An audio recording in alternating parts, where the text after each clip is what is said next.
सोनपुर गांव में हरिया नाम का एक मछुआरा अपनी पत्नी लक्ष्मी और बेटे चिंटू के साथ रहता था। वो रोज लक्ष्मी के साथ जाकर कुछ मछलियां पकड़कर लाता था और जिससे उसका गुजारा चलता था। हालांकि दोनों पति पत्नी चिंटू की बीमारी से बहुत ही ज्यादा परेशान रहते थे। जरूर पिछले जन्म में हमने कोई बड़ा पाप किया होगा, जिसके कारण हमारा बेटा इतना दुख भोग रहा है। जितनी भी कमाई होती है सब उसके इलाज में खर्च हो जाती है। ईश्वर पर विश्वास रखो, एक ना एक दिन हमारा बेटा जरूर स्वस्थ हो जाएगा और बाकी बच्चों की तरह ये भी बाहर खेलने जाया करेगा। मेरा विश्वास टूट रहा है। सारे वैद्य और सारे हकीम अब जवाब दे चुके हैं जी। अब तो मुझे आगे कोई रास्ता नहीं दिखता है। पता नहीं हमारे बेटे का क्या होगा। इस प्रकार हरिया और लक्ष्मी बेटे के स्वास्थ्य को लेकर बहुत चिंतित होते हैं। एक दिन बहुत जोर से बारिश हो रही थी, लगातार बिजली कड़क रही थी और भयानक हवा भी चल रही थी।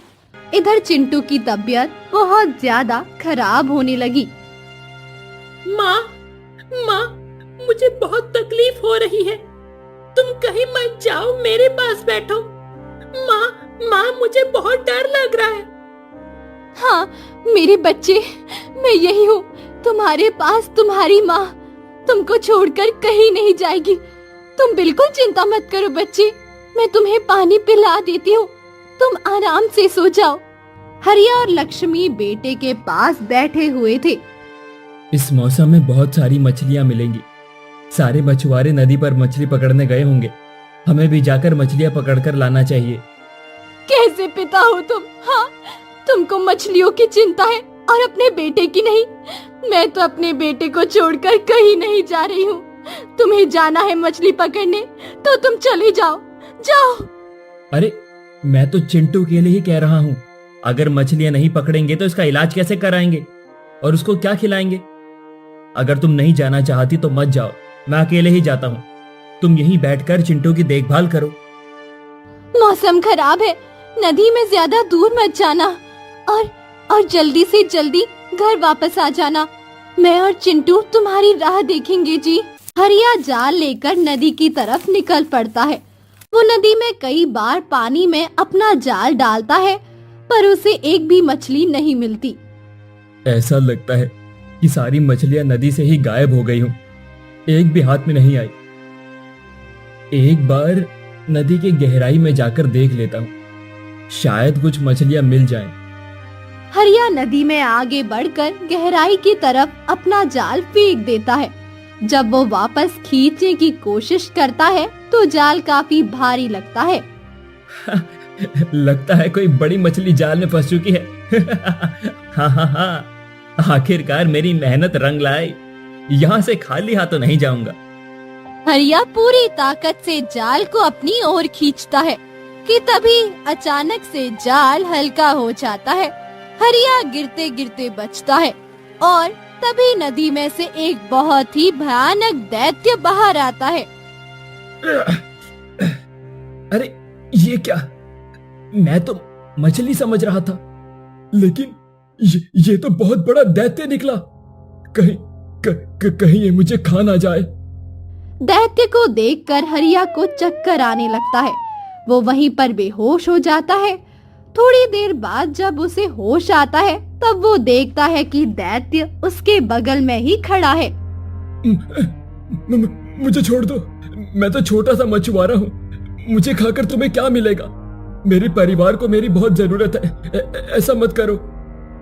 चिंता मत करो, मैं तुम्हें कुछ नहीं करूंगा, बल्कि मुझे तो तुम्हारी मदद चाहिए। बोलो, क्या तुम मेरी मदद करोगे? बताओ। अगर तुम मेरी मदद करोगे तो बदले में मैं भी तुम्हारी सहायता अवश्य करूंगा। हाँ, बताओ तुम्हें क्या मदद चाहिए। मैं अभी तुम्हारी मदद कर देता हूँ, बस तुम मुझे कुछ मत करना। मैं भी कभी तुम्हारी तरह एक साधारण व्यक्ति था, लेकिन एक धोखे के कारण मुझे राक्षस बनना पड़ा। पर अब मैं इंसान बनना चाहता हूँ और इसके लिए तुम्हें मेरी सहायता करनी है। पर भला मैं एक राक्षस को कैसे इंसान बना सकता हूँ? मेरे पास तो कोई शक्ति भी नहीं है। मुझे कोई जादू भी नहीं आता, मैं कैसे करूंगा? मैं जानता हूं कि तुम्हें कोई जादू नहीं आता है, पर अगर तुम मेरे लिए नीली जड़ का पौधा ले आओ तो उस पौधे को खाकर मुझे अपना पुराना जीवन मिल जाएगा। तुम जैसा कहोगे मैं वैसा करूंगा। बदले में तुम्हें मेरी भी सहायता करनी पड़ेगी। मेरे बेटे की तबीयत बहुत खराब है। मैं चाहता हूं जल्द से जल्द ठीक हो जाए। इतनी बारिश में केवल अपने बेटे के लिए ही मछली पकड़ने के लिए आया हूं।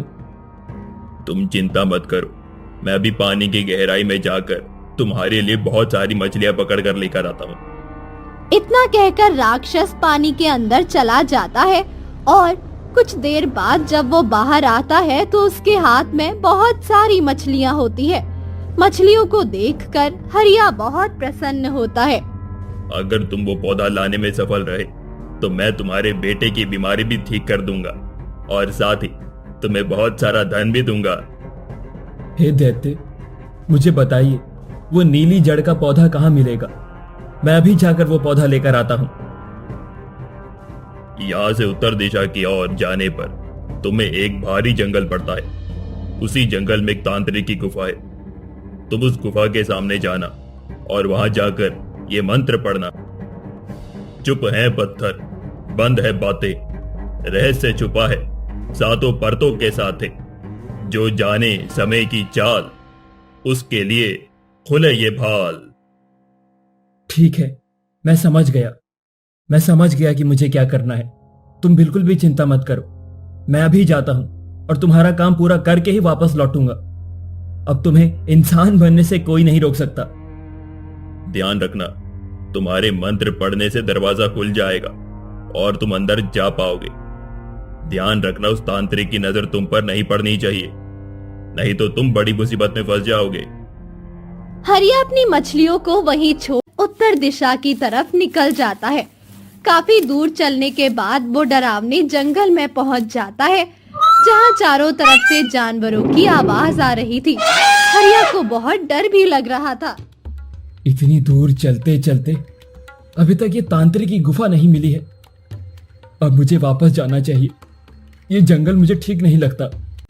तभी हरिया को वो गुफा दिखाई देता है। लगता है ये वही गुफा है जिसके विषय में दैत्य ने मुझे बताया था। जल्दी से मंत्र पढ़ना चाहिए। क्या था वो मंत्र? अभी वहाँ पर एक अनजान व्यक्ति बोलना शुरू कर देता है। कौन है यहाँ पर? तुम इतनी रात को जंगल में क्या कर रहे हो? तुम्हें इस जंगल में डर नहीं लगता? अचानक आवाज सुनकर हरिया चौंक पड़ता है। मैं एक नीली जड़ का पौधा ढूंढ रहा हूँ। क्या तुम्हें पता है कि वो कहाँ मिलेगा? दरअसल मेरे लिए वो पौधा ढूंढना बहुत जरूरी है। हाँ, मुझे पता तो है। नीली जड़ का पौधा इस गुफा के अंदर मिलता है, लेकिन वहां जाना बहुत खतरनाक है। पर तुम क्यों ढूंढ रहे हो, मुझे बताओ, मैं तुम्हारी मदद कर सकता हूँ। हरिया उस राक्षस की सारी बात बता देता है। उस राक्षस ने कहा है कि अगर मैं उसे वापस इंसान बनाने में उसकी मदद करूं तो वो मेरे बेटे को स्वस्थ कर देगा। वो व्यक्ति उसकी बात सुनकर हंसने लगता है। जिसे मैं इतने सालों से ढूंढ रहा था वो तो मेरे दरवाजे पर ही आ गया। अब तो मैं उसे नहीं छोड़ूंगा। चलो ठीक है, मैं तुम्हारे लिए वो पौधा लेकर आता हूँ, क्योंकि तुम मुझे बहुत भले इंसान लगते हो। दूसरों की भलाई के लिए काम करने वाले लोग मुझे बहुत प्रिय हैं। अचानक व्यक्ति गुफा के सामने खड़ा हो जाता है। उसके गुफा के सामने खड़े होते ही गुफा अपने आप खुल जाती है और वो अंदर चला जाता है। अरे, इसे तो किसी मंत्र की जरूरत नहीं पड़ती। क्या ये साधारण मनुष्य ही है या कोई और? समझ नहीं आ रहा। कुछ ही देर बाद वो व्यक्ति बाहर आ जाता है। उसके हाथ में नीली जड़ वाला पौधा होता है। तुमने ये कैसे किया? तुम तो इस पौधे को ऐसे लेकर चले आए जैसे अपने घर से चीनी लाकर दे रहे हो। क्या तांत्रिक ने तुम्हें देखा नहीं? अनजान व्यक्ति इस बात पर जोर जोर से हंसने लगता है। चलो अब मैं चलता हूँ। रात को यहाँ रुकना ठीक नहीं है। दैत्य मेरी प्रतीक्षा कर रहा होगा। मुझे जल्दी से जल्दी उसके पास पहुंचना चाहिए। चलो मैं भी तुम्हारे साथ चलता हूँ, मुझे भी उस दैत्य से मिलना है। मैं भी तो देखूं कौन है वो जिसके लिए तुम इतने परेशान हो। नहीं नहीं, दैत्य अभी किसी से नहीं मिलता। जब मनुष्य बन जाएगा तो मैं स्वयं उसे तुम्हारे पास लेकर आऊंगा। अभी चलता हूं मैं। इतना कहकर हरिया वहां से जाने लगता है। वह अनजान व्यक्ति हरिया का पीछा करता है। काफी देर तक चलने के बाद हरिया वापस नदी पर आ जाता है। वहां राक्षस छुपकर हरिया का इंतजार कर रहा होता है। राक्षस, बाहर आओ। मैं नीली जड़ का पौधा लेकर आया हूं। तुमने तो कहा था कि वहां कोई खतरनाक तांत्रिक है, पर मुझे तो ये पौधा बहुत आसानी से मिल गया। इतना कहकर हरिया पौधे को राक्षस के सामने रख देता है। तो क्या तांत्रिक ने तुम्हें देखा नहीं? वो तो दिन रात इसकी सुरक्षा करता है। बिना उसकी मर्जी के कोई इसे हाथ भी नहीं लगा सकता। तभी पीछे से आवाज आती है। तो तू यहाँ छिपकर बैठा है, अब तो मैं तुझे नहीं छोड़ूंगा। इतना कहकर अनजान व्यक्ति अपने असली रूप में आता है। नहीं नहीं, ये नहीं हो सकता। तांत्रिक, तुमसे बचने के लिए तो मैं यहाँ छुपा हुआ हूँ, लेकिन मैं तुझे अपने मालिक की याद नहीं आई? मैं तुझे बहुत लंबे समय से ढूंढ रहा था। आखिरकार आज मेरा मकसद पूरा हुआ। राक्षस वापस पानी में जाने का प्रयास करता है, लेकिन तांत्रिक शक्तियों का प्रयोग करके राक्षस को अपने कमंडल में कैद कर लेता है। तुमने मेरी बहुत मदद की है। इस राक्षस को मैं कई सालों से ढूंढ रहा था। यह बहुत खतरनाक राक्षस था। अच्छा, अब मैं चलता हूँ। इतना कहकर तांत्रिक गायब हो जाता है। हरिया को कुछ समझ नहीं आता कि ये सब क्या हो गया। वो चुपचाप अपनी मछलियाँ उठाता है और घर की ओर चला जाता है। उधर लक्ष्मी बहुत चिंतित बैठी होती है, लेकिन हरिया को देखकर उसकी चिंता थोड़ी कम होती है। कहाँ रह गए थे? बहुत ज्यादा देर लगा दी आपने। मैं तो कब से तुम्हारा इंतजार कर रही हूँ। हरिया इसका कोई जवाब नहीं देता, चुपचाप लक्ष्मी को सारी मछलियाँ दे देता है। लक्ष्मी हरिया के चेहरे पर उदासी देखती है तो वो उससे कारण पूछती है। इस पर हरिया उसे सारी बात बताता है। तुम चिंता मत करो, कल हम शंभू काका के पास चलेंगे। वो गांव के सबसे बुजुर्ग व्यक्ति हैं। शायद उन्हें राक्षस और तांत्रिक के विषय में कुछ पता हो। वो हमारी मदद जरूर करेंगे जी। तुम ठीक कहती हो लक्ष्मी। मेरी वजह से दैत्य तांत्रिक के जाल में फंस गया। जब तक मैं उसे तांत्रिक के चंगुल से मुक्त नहीं करवा देता, मुझे चैन नहीं मिलेगा। अगले दिन हरिया और लक्ष्मी दोनों गांव के सबसे बुजुर्ग व्यक्ति शंभू काका के पास पहुंचते हैं। शंभू काका के पास पहुंचते हैं। आओ आओ हरिया, आज हमारे घर कैसे आना हुआ? चिंटू की तबीयत कैसी है अब? लेकिन ये क्या, तुम बहुत परेशान दिखाई दे रहे हो। हरिया शंभू काका को पूरी बात बताता है। वो कहता है कि तांत्रिक ने धोखे से राक्षस को कैद कर लिया, लेकिन उस कैद के लिए हरिया स्वयं को जिम्मेदार मानता है। मुझे किसी पर विश्वास नहीं करना चाहिए था। शंभू काका, मेरे कारण दैत्य को फिर से दंड मिल रहा है। मैं उसे छुड़वाना चाहता हूँ। अब आप ही मुझे कोई रास्ता बताइए। मैं तुम्हारी समस्या को समझ सकता हूँ बेटा, पर तुम चिंता मत करो। तुम दोनों मेरे साथ चलो। शंभू हरिया और लक्ष्मी को लेकर एक खंडहर जैसे घर के सामने जाता है। अगर पूरी तरह से बर्बाद था और ऐसा लग रहा था मानो कई साल से बंद पड़ा है। कई साल पहले यहाँ पर एक सेठ जिसका नाम वीरचंद था, अपने नौकर भीमा के साथ यहाँ पर रहा करता था। अरे ओ भीमा, तुझे जो सामान लाने को कहा था वो कहाँ है? तू थोड़ा जल्दी जल्दी काम क्यों नहीं कर लेता है? माफ कीजिएगा मालिक, मैं थोड़ा काम में व्यस्त था, इसी कारण भूल गया।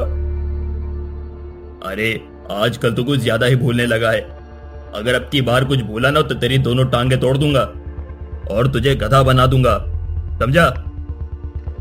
दोनों बाहर से दिखने में बहुत ही साधारण जीवन जीते थे, लेकिन वीरचंद घर के अंदर तंत्र मंत्र और विद्याएं सिद्ध करता था। वो उन शक्तियों का प्रयोग भीमा पर करता था। कभी उसे मुर्गी बना देता तो कभी बकरी।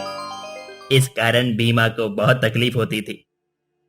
लेकिन फिर एक दिन, ये लो, इस काढ़े को पी लो भीमा। इससे तुझ में बहुत फुर्ती आ जाएगी और तू जल्दी जल्दी काम करने लगेगा। मालिक, आज मैं आपकी बात नहीं सुनूंगा। आपने हमेशा से मुझे अपनी उंगलियों पर नचाया है, लेकिन अब मैं आपकी बात नहीं मान सकता।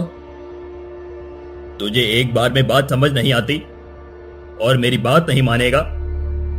मुझे माफ कर दीजिए मालिक, अब मैं आपके तंत्र मंत्र का हिस्सा नहीं बनना चाहता हूँ। अच्छा ठीक है, अगर तू नहीं बनना चाहता तो ठीक है, कोई बात नहीं।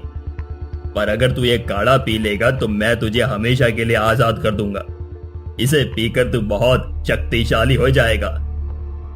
भीमा वापस वीरचंद की चिकनी चुकड़ी बातों में आ गया और उसने काढ़ा पी लिया। उसको पीते ही जैसे उसके पूरे शरीर में दर्द सा उठने लगा और थोड़ी देर बाद वो एक भयानक राक्षस में बदल गया। आपने आपने ये क्या किया मालिक? अब तो मैं मनुष्य ही नहीं रहा। मैं आपकी सारी बात मानूंगा, बस मुझे ठीक कर दीजिए। बेवकूफ, तुझे क्या लगा था मैं तुझे ताकतवर बनाऊंगा? अबे अब तू हमेशा के लिए अपने जीवन से आजाद होगा और मैं दुनिया का सबसे शक्तिशाली तांत्रिक बन जाऊंगा। अगले दिन वीरचंद उस राक्षस की बलि देने के लिए पूरी तैयारी कर चुका था।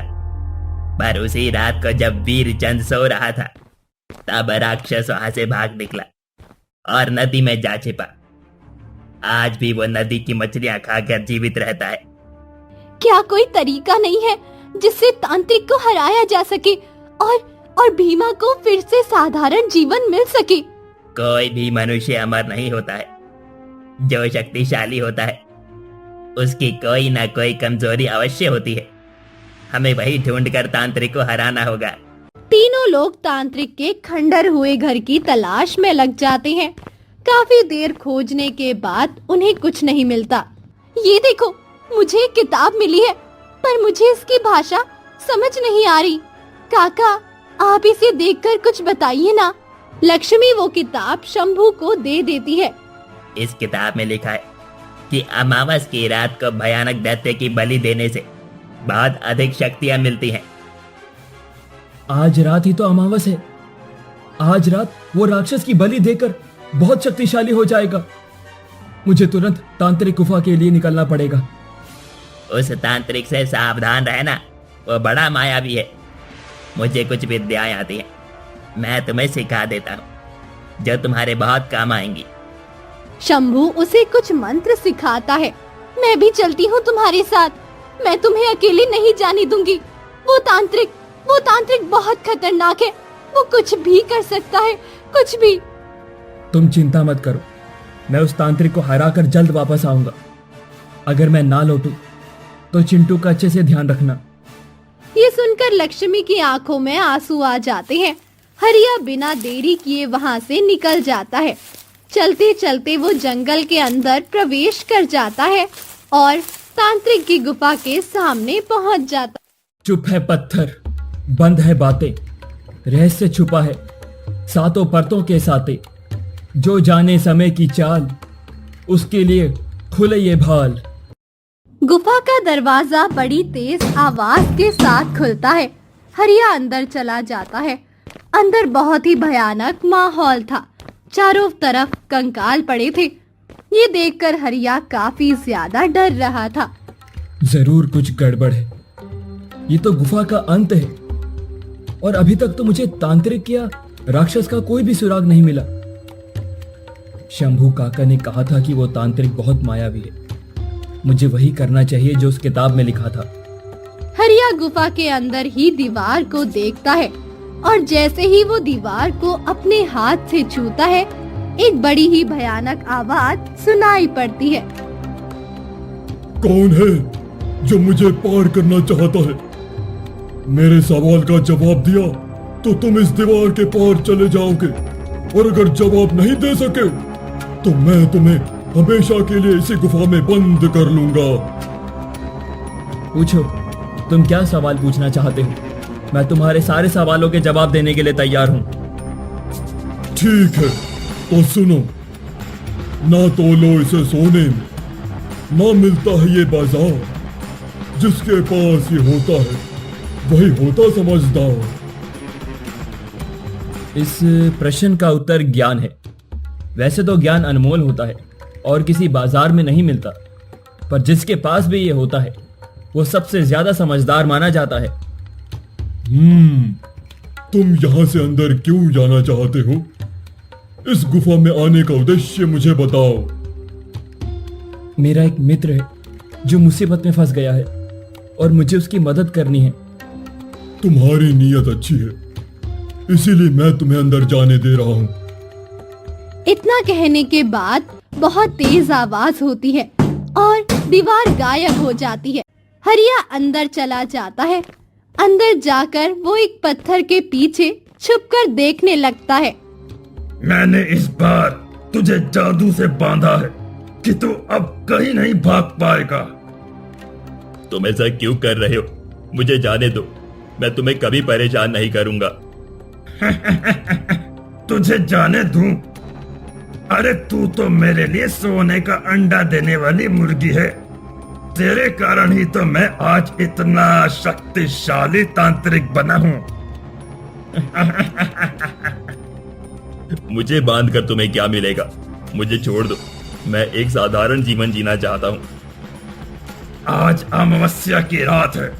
आज तेरी बलि देकर मैं दुनिया का सबसे शक्तिशाली तांत्रिक बन जाऊंगा। और फिर मुझे रोकने वाला कोई नहीं होगा। और मैं तुझे ऐसा नहीं करने दूंगा तांत्रिक। रुक जा दुष्ट, मेरे मित्र की बलि देने से पहले तुझे मेरा सामना करना पड़ेगा। तो तू रोकेगा मुझे, साधारण से मनुष्य? क्या तू अकेला ही चला आया? तुझे मृत्यु का भय नहीं है? मृत्यु का भय तेरे जैसे अधर्मी व्यक्तियों को लगता है। मैं अपने मित्र को मुसीबत से छुड़ाने के लिए आया हूं। भला मुझे मृत्यु का भय कैसे हो सकता है? बहुत बातें हो गई, अब ये ले मेरी शक्ति का छोटा सा नमूना। इतना कहकर तांत्रिक अपनी शक्ति का प्रयोग करता है और हरिया पीछे गिर जाता है। तांत्रिक हंसने लगता है। मुझे शंभू काका के बताए हुए मंत्रों का प्रयोग करना होगा। हरिया मंत्र पढ़ना शुरू करता है, जिससे तांत्रिक के आसपास आग जलने लगती है और उसकी शक्तियाँ कम हो जाती है। ये तुझे किसने सिखाया? मैं तुझे छोड़ूंगा नहीं। रुक जा, मेरी शक्ति काम क्यों नहीं कर रही? जरूर कुछ गड़बड़ है। ये कोई मामूली आग नहीं है, यह है मंत्र की आग, जिससे बड़ी बड़ी शक्तियां कमजोर पड़ जाती हैं। तांत्रिक की शक्तियाँ कम होने पर राक्षस आजाद हो जाता है। तांत्रिक महाराज, अब तुम मेरी शक्ति का नमूना देखो। तुमने मुझे बहुत परेशान किया है, आज मेरा समय है। नहीं, मुझे छोड़ दो, मैं तुझे ठीक कर दूंगा। भूल गया तू मेरा नौकर था। मैं तुझे वापस इंसान बना दूंगा। मैं कुछ नहीं भूला हूं तांत्रिक, पर अब मैं तुझ पर विश्वास नहीं कर सकता। तूने मेरे साथ अन्याय किया था, अब यही तेरा अंत है। राक्षस तांत्रिक को धक्का देकर आग में गिरा देता है। तांत्रिक हमेशा के लिए समाप्त हो जाता है। चलो हम यहाँ से चलते हैं। अब इस दुष्ट का आतंक खत्म हो चुका है। अब हमें डरने की कोई जरूरत नहीं है। रुको, हम अभी नहीं जा सकते। हमें एक और महत्वपूर्ण कार्य करना है, जिसके बिना हमारा ये युद्ध अधूरा रह जाएगा। हरिया पास में पड़ा हुआ एक पौधा उठाता है। तुम्हें फिर से मनुष्य बनना है भीमा। ये लो नीली जड़ का पौधा और आजाद हो जाओ। इस राक्षस शरीर से। राक्षस पौधे को खाकर फिर से इंसान बन जाता है। हरिया उसे लेकर अपने घर आता है। लक्ष्मी दोनों को देखकर बहुत खुश होती है। ये देखो मेरा बेटा चिंटू। चिंटू बेटा, देखो चाचा आए हैं, इनको नमस्ते करो। भीमा चिंटू से मिलकर बहुत खुश होता है। वीरचंद के साथ रहते हुए उसने जो भी विद्या सीखी थी उसका प्रयोग करके उसने चिंटू को पूरी तरह से स्वस्थ कर दिया। सभी हंसी खुशी रहने लगे।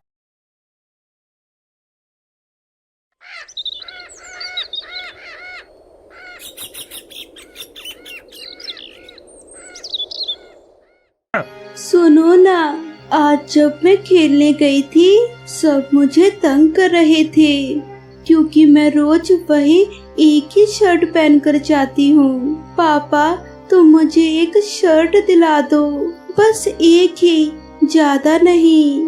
अरे ये लड़की मुझे पागल कर देती है। रुको, अभी तुम्हें शर्ट निकल के देता हूँ, रुको।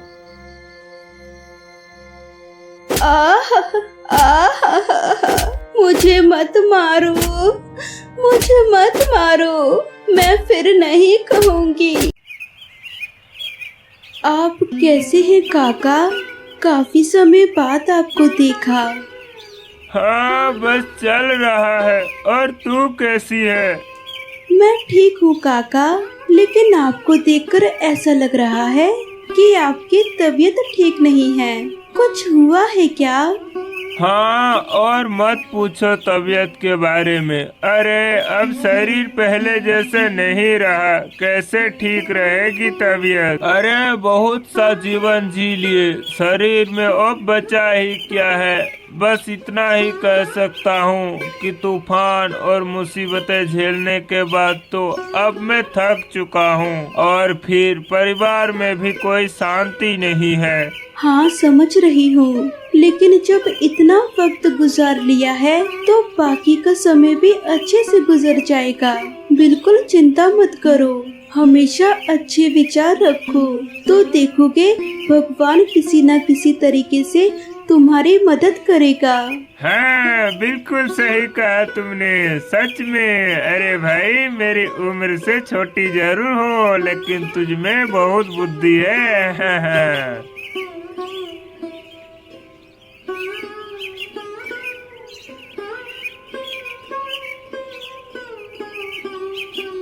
ये क्या है? क्या गिरा है ये? हाँ, अरे पंछी के मुंह से कुछ गिरा है। अरे देखो तो उसमें क्या है। ओ अरे वो चमक रहा है, देखो देखो उसमें क्या है। ये तो हीरा है काका, देखिए। अरे देखो, भगवान ने तेरे अच्छे दिल के लिए तुझे ये तोहफा दिया है। बहुत अच्छा, बहुत अच्छा। भगवान को धन्यवाद जरूर करना है, किस्मत वाली हो तुम। हाँ सही कहा आपने, मैं बहुत खुश हूँ। हाँ, क्या हुआ देवराज? कारोबार तो डूब गया ना? मैंने तुम्हें कहा था कि इस व्यापार में इतनी जल्दी पैसे लगाना सही नहीं रहेगा, लेकिन तूने मेरी बात नहीं मानी। अब मेरी ही बात सही हो गई ना, सारा पैसा डूब गया ना। अब बोलो, चुप क्यों हो? कुछ तो बोलो। अरे बस, क्या तुम मुझे बार बार चिल्ला रहे हो? जब मैंने कारोबार शुरू किया था तब क्या तुम एक छोटे बच्चे थे? क्या तुम्हारे पास कोई समझ नहीं थी? देखो, मैंने तुम्हें इस व्यापार में घुसने के लिए जोर नहीं दिया था। तुम खुद अपने इच्छा से आए थे। मैंने बस अपनी योजना बताया था जो तुझे अच्छी लगी, इसलिए तूने पैसे दिए। अब कारोबार डूब गया, इसमें दोनों की गलती है ना। अब हम दोनों को ही पैसे वापस करने होंगे। हाँ, हम दोनों को पैसे वापस करने होंगे। बिल्कुल नहीं, मैं कोई बात नहीं सुनूंगा। मैं भी उतना ही पैसे दिया था, और क्योंकि व्यापार की सारी बुद्धि तुम्हारे पास थी, तुमने सब कुछ किया, तो मैं ज्यादा पैसा लूंगा, समझे? नहीं नहीं नहीं नहीं, ये बहुत गलत होगा। अरे हम दोनों बेशक लोग हैं जिन्होंने अपनी इच्छा से पैसे लगाए, किसी ने डंडे मार के थोड़ी ना कहा था। और अगर पैसे लेने ही है तो दोनों बराबरी से लेंगे, एक भी पैसा कम मैं नहीं लूंगा। और अगर तुम एक भी ज्यादा पैसे ले गए तो मैं तुम्हें छोड़ूंगा नहीं, ये तुम बात याद रखना। छी छी छी छी, तुम इतने घिनौने वाले सोच आदमी हो, निम्न मानसिकता आदमी हो तुम्हारे साथ मुझे काम करना ही नहीं था। मुझे पता ही नहीं था कि तुम इतने छोटे सोच रखने वाले आदमी हो। यदि मुझे पता होता तो मैं तुम्हारे साथ कारोबार ही नहीं करता। मुझसे आदमी पहचानने में बहुत बड़ी गलती हो गई। लीला, मैं आ गया। मुझे बहुत प्यास लगी है, थोड़ा पानी ले आओ लीला। तुम आ गए हो, रुको ये लो पानी। रुको, तुम्हें एक चीज दिखाती हूँ। ओहो, ये तो हीरा है लीला। इसको तुम्हें कहाँ से मिला? तूने कहाँ पाया ये हीरा? इसकी कीमत तुम जानती हो? इसे यदि बेचेंगे तो हमारी सारी गरीबी मिट जाएगी। ये बहुत कीमती होता है। जरा बताओ तो ये हीरा तुम्हें कहाँ से मिला? चुप रहो थोड़ा। जानते हो, जब मैं उस नदी के किनारे पानी लेने गई थी तब काका के साथ बात कर रही थी। तब एक छोटा सा पक्षी हमारे ऊपर से उड़ते हुए उसके मुंह में ये हीरा था और वो हीरा मेरे ऊपर गिर गया। ये देखकर काका भी बहुत खुश हो गए थे। ये क्या कह रहे हो लीला? अरे मुझे तो बहुत खुशी हो रही है। अब देखो, हमारे इस गरीब के घर में हीरा बहुत मदद करेगी। तुम्हारा भाग देखकर मुझे सचमुच बहुत खुशी हो रही लीला। बहुत मजा आ गया। कहाँ हो गिन्ने? खाना हो गया क्या? हो गया तो जल्दी लाओ, बहुत भूख लगी है। हाँ हाँ, आ रही हूँ। ये लो। इस शरीर से अब इतना काम नहीं होता, ना तो काम में मन लगता है। पूरी जिंदगी काम किया, अब मौत की उम्र हो गई है, फिर भी जीवन में कोई बदलाव नहीं आया। असल में क्या कहूँ, होता यही है कि हमारे बुरे चीजों के बारे में सोचते हैं और वही चीजें अपनी तरफ खींचते हैं और इसीलिए हमारे साथ बुरा होता है। देखो गिन्नी, अगर हम अच्छी चीजें सोचेंगे तो हमारा मन अच्छा रहेगा और हमारे साथ अच्छा होगा, जैसे आज मेरे सामने हुआ है। ये सारा ज्ञान तुम्हें कहाँ से मिल गया और क्या ऐसा हुआ है जिस पर तुम्हें इतना विश्वास है? अरे आज जब मैं नदी के किनारे जा रहा था तो मुझे लीला मिला। वो मेरी बहुत खोज खबर ले रही थी और वो मुझे बता रही थी तभी एक छोटा सा पक्षी उसके मुंह से एक हीरा गिर जाता है। इसलिए मुझे विश्वास करना पड़ा कि अच्छा करोगे तो अच्छा ही होगा। क्या उस लीला पर हीरा गिरा? वो तो तुम भी ले सकते थे। कैसी लड़की है वो, बूढ़े आदमी को कुछ नहीं दिया और खुद ले गई। अरे ये क्या कह रही हो? वो उसके ऊपर गिरा तो वो वही लेगी ना। अरे तुम जलन मत करो गिन्नी, अच्छे से सोचो तभी अच्छा होगा। जलन करने से, गुस्सा करने से हम दोनों के लिए और बुरा होगा, समझी ना? हाँ हाँ ठीक है, खाओ। जानते हो आज मेरे साथ क्या हुआ? मैं खेलने गई थी ना, वहाँ जिनके साथ खेलती हूँ उन्होंने मुझे क्या कहा? हाय पूजा, मैं अभी काम से आया हूँ, मुझे परेशान मत करो। जाओ, अभी तुम पढ़ाई करो, बाद में बात करेंगे, जाओ। क्यों पापा, तुम हमेशा ऐसे करते हो? मैं तो तुम्हें सुबह से लेकर रात तक बहुत मिस करती हूँ। तुमसे बात भी नहीं कर पाती। अब रात में तुम घर लौटे हो, क्या मैं तुम्हारे साथ बात भी नहीं कर सकती? अरे नहीं कर सकती, जाकर कमरे में जाकर पढ़ाई करो। मुझे काम की बहुत चिंता है, बहुत सोच में, व्यापार में बहुत पैसे की हानि हुई है। जाओ, अभी तुम कमरे में जाओ, जाओ ना। सुनो ना, आज जब मैं खेलने गई थी सब मुझे तंग कर रहे थे क्योंकि मैं रोज वही एक ही शर्ट पहनकर जाती हूँ। पापा तुम मुझे एक शर्ट दिला दो, बस एक ही, ज्यादा नहीं। अरे ये लड़की मुझे पागल कर देती है। रुको, अभी तुम्हें शर्ट निकल के देता हूँ, रुको।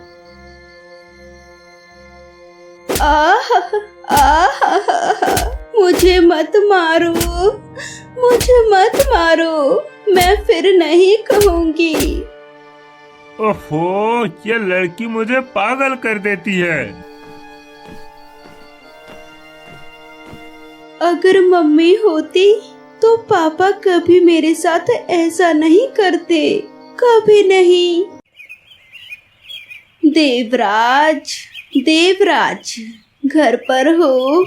ओहो, मुझे अच्छे से नींद नहीं आई। और ये कौन आ गया? देखता हूँ बाहर जाके कौन आ गया सुबह सुबह, अच्छे से सोने भी नहीं देते। ओहो, इतना गुस्सा क्यों कर रहे हो? मैं हूँ बूढ़ी माँ, जल्दी सोकर उठ गई थी तो सोचा तुमसे थोड़ी बात कर लूँ, और एक जरूरी बात करनी है। हाँ, क्या जरूरी बात करनी है? ठीक है, बताओ, सुन रहा हूँ। क्या घटना? सुन, कल जब तेरे काका मामा घर आए थे तो उन्होंने मुझे एक घटना बताई। कल जब वो नदी के किनारे गए थे तो वहाँ लीला, मतलब आदित्य की पत्नी उनसे मिली, और आदित्य की पत्नी लीला मेरे पति को समझा रही थी कि हमेशा अच्छे विचार करने चाहिए, बुरे नहीं। लेकिन तब अचानक एक छोटी सी चिड़िया के मुंह से एक हीरा लीला के ऊपर गिरा। हीरा चिड़िया के मुंह से? हैं? हाँ हाँ, तेरे काका मामा का दिमाग थोड़ा ठीक नहीं है। अगर मैं वहाँ होती तो उस हीरे को मैं ही ले लेती, लेकिन क्या करें, उसने नहीं लिया। हाँ, लेकिन उसने ये घटना मुझे बताई और मेरा फायदा किया। अब मैं क्या सोच रही हूँ पता? क्या वो हीरा लेना चाहती हो? हाँ, तू समझ गया, इसलिए तो मैं तुझसे बात करने आई थी। हमें बहुत सावधानी से वो हीरा हमें हमारे पास लाना है, फिर उसे बेचकर जो भी पैसे मिलेंगे वो आधे आधे होंगे, ठीक है? हाँ हाँ हाँ, बिल्कुल बिल्कुल। मुझे बिल्कुल अच्छा नहीं लग रहा है। ओ माँ, तुम मुझे छोड़कर क्यों चली गई? बताओ ना, मुझे अकेला अच्छा नहीं लग रहा। पापा, तुम मुझे बिल्कुल प्यार नहीं करते, मेरी कोई बात नहीं सुनते। माँ, तुम मुझे लेकर चलो। माँ, तुम मुझे लेकर चलो। क्या हुआ बेटा? क्या तुम अभी रात के बाद से मुझसे नाराज हो? कल मुझे बहुत चिंता थी। क्या है कि मेरा एक कारोबार में बहुत बड़ा नुकसान हो गया है, इसलिए मैं बहुत गुस्से में था और तुम मुझे उस टाइम परेशान कर रही थी, इसलिए मैंने तुझे डंडा से पीटा। मुझे माफ कर दो बेटा, मैं तुम्हारा पापा हूँ ना। पूजा, ये तुम पेड़ के नीचे क्यों बैठी हो? अरे और कुछ नहीं, ये लड़की कल मुझसे एक शर्ट मांग रही थी और मैं कल एक काम की वजह से बहुत परेशान था। मेरा पूरा काम बर्बाद हो गया, इसलिए मैं थोड़ा टेंशन में था और ये इस टाइम मुझे परेशान कर रही थी, इसलिए मैं गुस्से में आके इसे मार दिया। इसी बात पे ये मुझसे गुस्सा है। अच्छा, लेकिन क्या काम खराब हो गया? दरअसल मैंने और देवराज ने मिलकर एक व्यापार शुरू किया था, लेकिन वो व्यापार डूब गया और मैं सारा पैसा उसी में इन्वेस्ट कर रखा था। अब देवराज वो पैसा मुझे नहीं दे रहा है। ओह, मैं समझ गया। पूजा, देखो बेटा, पापा को माफ कर दो, ऐसे नाराज मत हो, कभी कभी हो जाता है। लीला, जल्दी बाहर आ, तुझसे बात करनी है। कौन? ओ बूढ़ी माँ, आओ आओ, अंदर आओ। देवराज बाबू, आप भी आए हो? आओ अंदर। नहीं नहीं नहीं, हम यहाँ बैठने नहीं आए हैं, हमें एक जरूरी बात करनी है। चलिए बूढ़ी माँ, अब बताइए क्या बात है। सुन, कल जो नदी के किनारे चिड़िया के मुंह से जो हीरा गिरा था वो हमें दे दो, वो हमारा है। नहीं नहीं, कुछ भी नहीं, वो मेरे ऊपर गिरा था, वो हीरा मेरा है, मैं किसी को नहीं दूंगी। और किस अधिकार से तुम लोग वो हीरा मांग रहे हो? मुझे कुछ समझ में नहीं आ रहा है। सुनो लीला, तुम्हें इतनी समझने की जरूरत नहीं है। तुम्हें जो कह रहा हूँ वो करो, वरना तुम्हारे लिए अच्छा नहीं होगा। मैं कुछ भी नहीं दूंगी। ओ, तो इसका परिणाम अच्छा नहीं होगा लीला, तुम ये बात याद रखना। तुम आ गए। जानते हो, थोड़ी देर पहले देवराज और बूढ़ी माँ मेरे घर आए थे। क्यों, क्या जरूरत थी, क्यों आए थे यहाँ पे? वो मुझसे वही हीरा मांगने आए थे जो मुझे मिला था। मैंने उन्हें बिल्कुल भी नहीं दिया, लेकिन देवराज और बूढ़ी माँ मुझे धमकी देकर गए हैं। उन्होंने ये भी कहा कि अगर मैं उनका हीरा वापस नहीं देती तो वो ऐसा कुछ करेंगे जिसका परिणाम हमारे लिए अच्छा नहीं होगा। क्या बेवकूफी भरी बात है ये। लेकिन ये तो बताओ कि देवराज और बूढ़ी माँ को किसने बताया कि तुम्हारे पास हीरा है? ये घटना काका मामा के सामने ही हुई थी। उन्होंने ही अपनी पत्नी यानी बूढ़ी को सब बता दिया। हाँ, तुमने बिल्कुल सही कहा, मुझे भी वैसा ही लगता है। और फिर उसी ने देवराज के साथ योजना बना के हमारे हीरा छीनने की कोशिश की। हाँ, यही तो हुआ होगा। अरे ये क्या सुन रहा हूँ गिन्नी कि तुम और देवराज मिलकर लीला को धमकी देकर हीरा लेने की कोशिश की है। अरे तुम इतनी गिर चुकी हो, मुझे नहीं पता था कि तुम एक हीरा के लिए इतनी गिर जाओगे गिन्नी। छी छी छी छी, राम राम राम गिन्नी, तूने मेरा सारा इज्जत मिट्टी में मिला दिया। तुम चुप रहो। तुमने कभी नहीं समझा कि पैसे की अहमियत क्या होती है।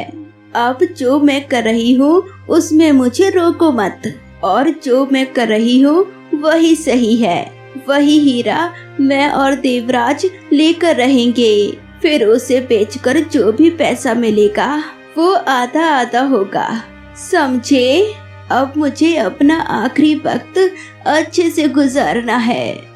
अरे ये पाप है, किसी का हक नहीं छीनना चाहिए। तुम समझती नहीं हो, तुम्हें पैसे के जाल में निगल लिया है गिन्नी। तुम ये भी भूल गई हो कि क्या सही है क्या गलत। मैंने तुमसे पहले भी कहा था कि वो हीरा उसी का है, वो उसी ने, भगवान ने उसी को दिया है। तो उस पर तुम जबरदस्ती हक क्यों कर रहे हो गिन्नी?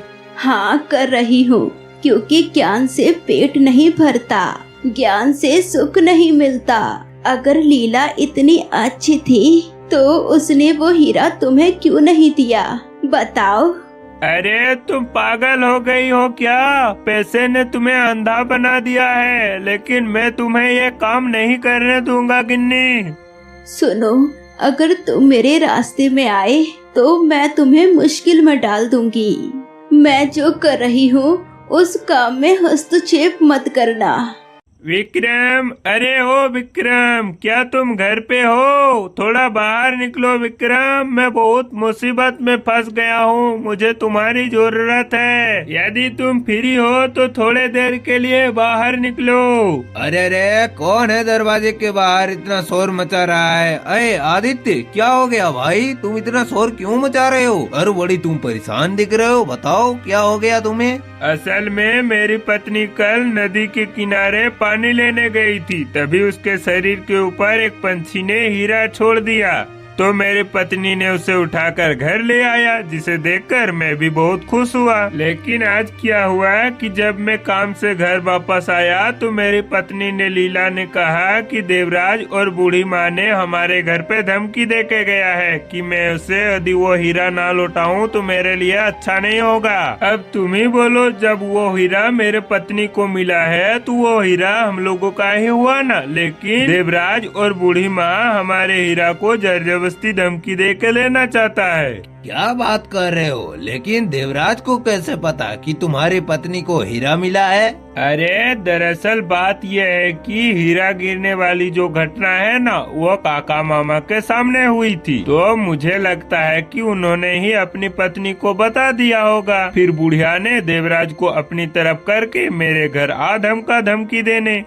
अब समझा, ये ससुरा देवराज सभी चीज को अपने ही नाम करना चाहता है। इसे किसी न किसी की तरह से इसे सजा देना ही होगा। हाँ वही तो, तुम सही कह रहे हो। इस ससुरा को इतना सजा देंगे कि ये जीवन भर याद रखेगा। देवराज, तुमने ठीक से देख लिया है ना? सभी सो गए हैं। हाँ हाँ बुढ़िया, सब सो गई है। और तुम ज्यादा बक बक मत करो, नहीं तो कोई सुन लेगा ना तो दिक्कत हो जाएगा। नहीं नहीं, मैं चुप ही हूँ। आज इस लीला और आदित्य को खत्म करके रहूंगी। कहा था कि हीरा दे दो, सब खत्म हो जाता, लेकिन नहीं दिया उसने हीरा। हीरे के लालच की वजह से सब मरेंगे, आज सब मरेंगे। हाँ बुढ़िया, तूने बिल्कुल सही कहा। इस जलती हुई आग में सब जल कर मरेंगे, लेकिन मुझे इस जलती हुई घर में हीरा को निकालना होगा। लेकिन हम ढूंढ पाएंगे क्या? हाँ हाँ, हम जरूर ढूंढ पाएंगे। हमें किसी भी हाल पर वो हीरा पाना है। ठीक है, अब ज्यादा बात मत करो, आग लगाओ। बहुत शौक है ना तुम्हें हीरा बेचकर पैसे लेने का। रुको, तुम्हें अभी इतना पैसा देंगे कि तुम घर नहीं ले जा पाओगे। ये लोग यहाँ कैसे आ गए? देवराज, मैंने तुमसे कहा था कि ये लोग सो रहे हैं ना, क्या तुमने नहीं देखा? अरे हाँ देखा था, लेकिन ये कहाँ से आ गया? मोड़ल बाबू, अपना चोरों ने हमारे कोटि कोटि प्रणाम। हाँ आदित्य, और ये सब लोग सुबह सुबह मेरे घर पे क्यों आए? ऐसे तो कभी इस समय नहीं आते हो, आज जरूर कुछ बात होगा। हाँ मोड़ल बाबू, मैं आपको सब कुछ बता रहा हूँ। हाँ हाँ, जल्दी बताओ क्या बात है। असल में जब मेरी पत्नी नदी के किनारे पानी लेने गई थी तो गांव के बूढ़े काका मामा के पास बात कर रही थी। तभी आसमान से एक पंछी का पंख गिरा जिसमें हीरा का टुकड़ा था। बस क्या, मेरी पत्नी ने उसे अपने घर ले आया। बस समस्या वहीं से शुरू। फिर क्या, बूढ़ी ने और देवराज ने मिलके हमारे पत्नी को धमकी दे दिया कि वो हीरा मुझे वापस कर दो, वरना तुम्हारे लिए अच्छा नहीं होगा। और कल तो इसने हद ही पार कर दी। कल बूढ़ी और देवराज मिलकर हमारे घर में आग लगा दिया, लेकिन वो तो शुक्र है ऊपर वाला की कि हम दोनों बच गए और इस बुढ़िया को पकड़ लिए। अब आप ही बताइए मोड़ल बाबू कि इस बूढ़ी और देवराज के साथ क्या किया जाए। हाँ, और दूसरी तरफ मोड़ल बाबू, मैं और देवराज बाबू ने मिलकर एक बिजनेस ओपन किया था जिसमें सबसे ज्यादा पैसा मैंने ही लगाया था, लेकिन वो बिजनेस अब डूब गया और मेरा पैसा वापस नहीं दे रहा है ये देवराज बाबू। ओ देवराज, तुम इतने नीचे गिर गए हो हैं? और बुढ़िया, अब तो उम्र में काफी बड़े हो, लेकिन आपका देखने का नजरिया नहीं बदला। अब दोनों को कड़ी से कड़ी सजा मिलेगी। बंदी बना लो इन दोनों को। धन्यवाद मोड़ल मशाई, अपना बहुत बहुत धन्यवाद। क्या बापू, तुम आ गए? हाँ, लेकिन मेरा क्या, मेरा तो पैसा देवराज लेके चला गया। अब वो पैसा तो मुझे वापस भी नहीं मिलने वाला, बस उसको सजा मिलेगा और क्या। वो सब ठीक से निपट गया है ना? ऐसा मत सोचो बापू, एक दिन सब ठीक हो जाएगा। हाँ, यही उम्मीद है। तुम्हारी माँ के जाने के बाद मेरा किसी काम में मन नहीं लग रहा है और तुम्हें कुछ खिला भी नहीं पा रहा हूँ, ना तुम्हारी कोई इच्छा पूरी कर पा रहा हूँ। लेकिन मैं कोशिश कर रहा हूँ कि मैं एक अच्छा बाप बन पाऊँ। तुम बहुत अच्छे पापा हो। हाँ, मुझे पता है कि तुम ये मेरा दिल रखने के लिए बोल रहे हो, लेकिन यदि मुझे वो हीरा मिल जाता ना तो हम लोग भी अमीर हो जाते और तुम्हारी हर इच्छा को पूरे कर पाते। नहीं नहीं बापू, ये सब मत सोचो। वो हीरा हमारा नहीं है और वो हीरा किसका है हम नहीं जानते। हमें दूसरों की चीजों पर ध्यान नहीं देना चाहिए, हमें खुद कुछ करना चाहिए और यही हमारे लिए अच्छा होगा। और अगर वो हीरा तुम पा भी लो तो लोग हमें परेशान करेंगे। तुम देख ही रहे हो आदित्य काका और लीला काकी के साथ क्या हुआ। हाँ, तुम बिल्कुल सही कह रही हो। अरे आदित्य, तुम इस तरह मेरे घर पे क्यों आए और कुछ हुआ क्या? नहीं नहीं मोड़ल मशाई, और कुछ नहीं हुआ है, लेकिन मैं आपको कुछ देने के लिए आया हूँ। क्या चीज देने आए हो, दिखाओ। ये लीजिए, इसे अपने पास रखिए। ये क्या है? अरे ये तो वो हीरा है जो तुम्हारे पत्नी को मिला था, लेकिन ये तुम मेरे को क्यों दे रहे हो? देखिए मोड़ल बाबू, हम जैसे गरीबों के घर में इतना कीमती हीरा शोभा नहीं देता। ये सब आप जैसे अमीर के घर में ही अच्छे लगते हैं। अरे अरे ऐसे मत बोलो आदित्य, ये हीरा तुम्हारा है, इसे मैं यदि लूंगा तो हमें बहुत पाप लगेगा। ये हीरा तुम्हें ईश्वर ने दिया है। देखिए मोड़ल बाबू, इसे कृपया करके अपने पास रख लीजिए। ये हमारे घर में जाएगा तो सांप बन के खड़ा रहेगा। तुम्हारा नजरिया देखकर हमें खुशी हुई। मैं ये हीरा ले लूंगा, लेकिन इसके बदले तुम्हें कुछ पैसे लेना होगा।